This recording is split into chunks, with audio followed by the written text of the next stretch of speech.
There are certain do's, don'ts, and do-betters that apply to all IEPs. Please take a look at the following slides. Some of the things that you will always want to do are to honor the IEP, remembering how important it is. Communicate with parents early and often so there are no miscommunications. Learn about the in-home resources that might be available for this child, whether it's the technology they have available or the persons living in the home that might be of assistance. Make sure you utilize appropriate technology for this particular student or groups of students. Maintain rigorous accountability for you and the student. You might need to defend your approach to the IEP. Develop multiple approaches for each skill or content being taught. Don't rely on a single way of approaching something. And engage the student personally in each interaction. Some of the things you definitely want to avoid, the don'ts, are to not provide a one-size-fits-all instructional plan.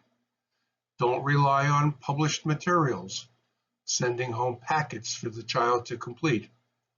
Don't utilize only one platform when there are others available.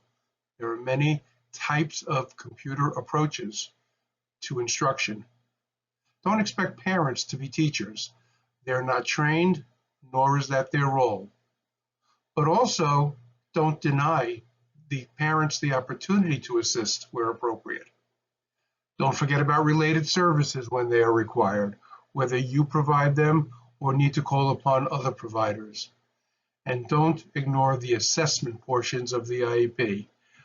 Those are most important when getting back to regular instruction and or reviewing the IEP.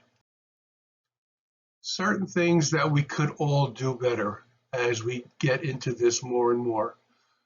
The first is to learn the new technology platforms and how best to use them with your student population.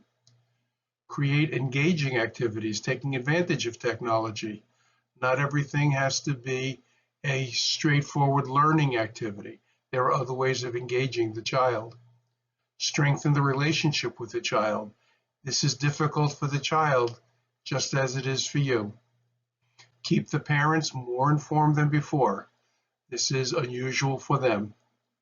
Make sure you document instruction and progress, something we could all do better. Make sure you communicate to the best possible way you can with all service providers for each child. And finally, make this a positive experience to the greatest extent possible.